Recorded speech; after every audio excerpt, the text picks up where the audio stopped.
কালী পুজো বাড়ি একদম last video.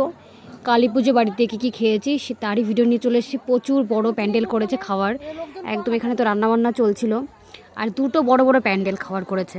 গত বছর খেতে বসার জায়গা পাইনি, তো আগে আগে চলে গেছি, আর একসাথে 800 লোকের বসার জায়গা করেছে। বাপরে বাপ, দেখে তো মাথায় হাত, এত লোক বলার বাইরে।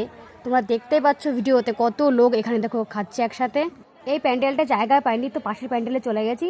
তো ওখানে দেখলাম একটু হালকাই আছে, তো এখানে বসে পড়লাম। এখানে দেখো বান্ধবী, দিদা, বোন সব একসাথে খেতে বসেছি। সুন্দর লাগছে। তো ফাইনালি অনেক কষ্ট করে খেতে বসেছি, অনেক যুদ্ধ করে, অনেক লোকের অ্যারেঞ্জমেন্ট, 4-5 হাজার লোকের অ্যারেঞ্জমেন্ট। চেয়ারে বসতেই প্রথমে থালা, জলের বোতল, আর দিয়ে গেলো বাটার নান, আর তার সাথে ছিল ছোলার ডাল। হ্যাঁ, একদম গরম গরম, নরম নরম, সত্যি সুন্দর কম্বিনেশনটা। তো নিরামিষ খাবার সত্যি খুব ভালো লেগেছে। আর তারপরে দিয়ে গেছে পুজোর প্রসাদ। পুজো কিন্তু গতকাল হয়েছিল, পরের দিন হচ্ছে খাওয়া দাওয়া ছিল, তো প্রসাদ দিয়ে গেল, তো সেটা নিলাম। তারপরে দিয়ে গেল গোবিন্দভোগের খিচুড়ি, মিক্স খিচুড়ি ছিল, তো সেটাও নিলাম, অল্প অল্প করে নিয়েছি। এখন পড়ে গেলো বাসন্তী পোলাও, একদম কাজু কিশমিশ ভরপুর, দেখতেই পাচ্ছ অনেকটা কাজু ছিল, প্রত্যেকটা বাইটেই কাজু পাচ্ছিলাম আমি, সেটাই বারবার দেখাচ্ছিলাম। এই দেখো, পোলাওটার মিষ্টি ঠিকঠাকই ছিল, বেশি মিষ্টি ছিল না, খেতে ভালো লেগেছিলো। আর তারপরে দিয়ে গেল চানা পনির, তো এটাও খুব ভালো লেগেছে, নিরামিষ খাবার। আর সব কিছু অল্প অল্প নিচ্ছি, তবে মানে আমার থালা থেকে কোনো কিছু শেষ হচ্ছিল না, কত কিছু খাওয়া যায় বলো তো। তো খাচ্ছি, তো সবাইকে দেখিয়ে দিলাম। এখানে দিদা, বোন, বান্ধবী আছে, আর আমার থালার অবস্থা দেখো, প্রত্যেকটা জিনিসই পড়ে আছে।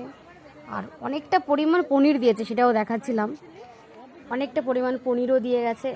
আর এখানে আমার বোন সুন্দর করে ক্যামেরাটা সেট করে দুজনের খাওয়াটা দেখিয়ে দিল।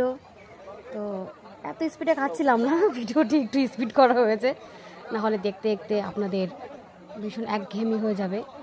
তো তারপরে চলে এসছে একদম চাটনি তো কোনো কিছু মনে হচ্ছে না, কিসের চাটনি এটা, মনে হচ্ছে মিষ্টির ঝোলের চাটনি। এই দেখো, কিচ্ছু নেই। তারপরে দিয়ে গেল হচ্ছে পাঁপড়। ও, চাটনি একটু সাদা মাঠা চাটনি, একদম মিষ্টির ঝোলের চাটনি। তো পাঁপড় দিয়ে একটু চাটনিটা খেয়ে নিলাম, চাটনিটা কি জানে, যাই হোক।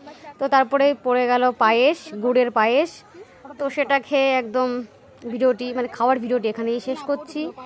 আর আমার থালাটা একটু দেখিয়ে দিই, প্রত্যেকটা জিনিসই কিছু না কিছু পড়ে গেছে, ভীষণ বাজে জিনিসটা কিন্তু খেতে পারিনি, সত্যি কথা। ওই মকটেল, ফুচকা আর কি কফি খেয়ে এইগুলো খেতে পারিনি।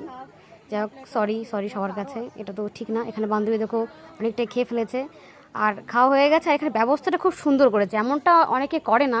নিমন্ত্রিত ব্যক্তিদের কোনো কিছুতে যদি অসুবিধা না হয় তার জন্য দেখো এই ব্যবস্থা করেছে।